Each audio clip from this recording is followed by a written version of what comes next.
ഇത് പ്രഗ്നൻസിയിൽ ആഗ്രിവേറ്റ് ആകുന്ന ഒരു കണ്ടീഷനാണ്. ഇത്രയും 22 വർഷത്തോളമായിട്ട് ഹിയറിംഗ് എയ്ഡ് യൂസ് ചെയ്യുമായിരുന്നു. ലക്ഷങ്ങൾ ഞങ്ങൾ ഹിയറിംഗ് എയ്ഡിന് വേണ്ടി സ്പെൻഡ് ചെയ്തു. 2 ആഴ്ച ആയപ്പോൾ തന്നെ എനിക്ക് നന്നായിട്ട് കേൾക്കാൻ സാധിച്ചു.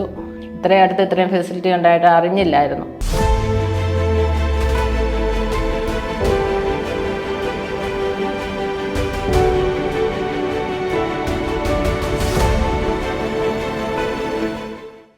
എൻ്റെ പേര് ഷീന വർഗീസ്. ഞാൻ മണർകാട് നിന്ന് വരുന്നു.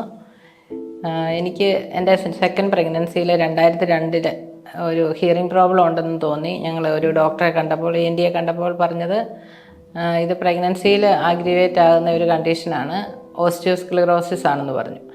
അപ്പം ഇതിന് സൊല്യൂഷൻ ചോദിച്ചപ്പം അന്ന് പറഞ്ഞത് സർജറി ചെയ്താൽ ഒരു 60% സക്സസ് റേറ്റ് ഉള്ളൂ, ചിലപ്പം ഹിയറിംഗ് ടോട്ടലി ലോസ് ആകും, ഫ്ലൂയിഡൊക്കെ ഗ്രാജുവലി കുറഞ്ഞു വന്ന് ലോസ് ആകുമെന്ന് പറഞ്ഞു. പിന്നെ അന്ന് ഞങ്ങൾ അത്രയും റിസ്ക് എടുക്കണ്ടല്ലോ എന്ന് കരുതി പിന്നെ ഹിയറിംഗ് എയ്ഡിലേക്ക് പോയി. പിന്നെ ഇത്രയും 22 വർഷത്തോളമായിട്ട് ഹിയറിംഗ് എയ്ഡ് യൂസ് ചെയ്യുമായിരുന്നു.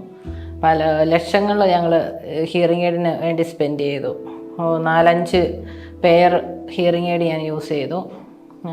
അത് കഴിഞ്ഞ് എൻ്റെ ചെവിയിൽ ഇടയ്ക്കിടയ്ക്ക് ഈ IIC CIC മോഡലൊക്കെ യൂസ് ചെയ്യുന്നതുകൊണ്ട് ടോട്ടലി കനാലിനകത്ത് വെച്ച് ഉള്ള മോഡലുകളൊക്കെ ആയതുകൊണ്ട് എന്തോ പല പ്രാവശ്യം എനിക്ക് ഇൻഫെക്ഷൻ വന്നിരുന്നു.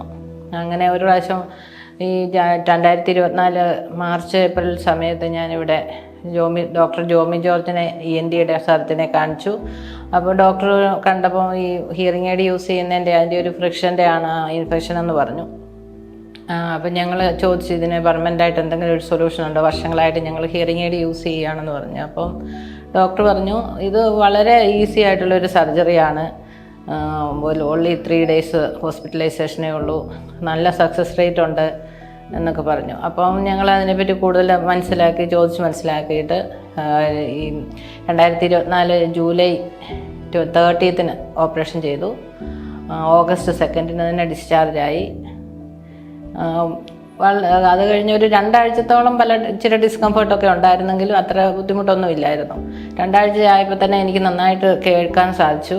ഇപ്പോൾ മോഡറേറ്റ് സിവിയർ ഹിയറിംഗ് ലോസ് ആയിരുന്നത് ഇപ്പോൾ ഇന്നലെ എൻ്റെ ഓഡിയോമെട്രി ചെയ്തപ്പം മൈൽഡ് എന്ന ലെവലിലേക്ക് വന്നിട്ടുണ്ട്. ഇപ്പം ഞാൻ 2 ചെവിയിലും ഹിയറിംഗ് എയ്ഡ് യൂസ് ചെയ്യുന്നില്ല.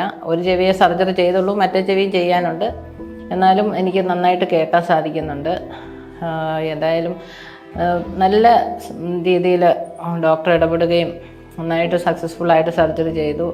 ദൈവത്തിൻ്റെ കരുണയും ഡോക്ടറുടെ കഴിവും ആണെന്ന് ഞാൻ വിശ്വസിക്കുന്നു. എന്തായാലും ഞങ്ങൾക്ക് വലിയൊരു ഉപകാരമാണ് കിട്ടിയത്. കാരണം എന്താണെന്ന് ചോദിച്ചാൽ എത്രയോ വർഷങ്ങളായിട്ട് ബാറ്ററിക്കാണെങ്കിലും ഹിയറിംഗ് എയ്ഡിനാണെങ്കിലും ഞങ്ങൾ ധാരാളം പൈസ ചിലവാക്കിക്കൊണ്ടിരുന്നതാണ്. എന്നാൽ ചെറിയ എക്സ്പെൻസിൽ തന്നെ ഈ സർജറി ചെയ്ത് കിട്ടി. ഇത്രയും അടുത്ത് ഇത്രയും ഫെസിലിറ്റി ഉണ്ടായിട്ട് അറിഞ്ഞില്ലായിരുന്നു. അതുകൊണ്ടാണ് ഇത് ഇത്രയും ലേറ്റായത്.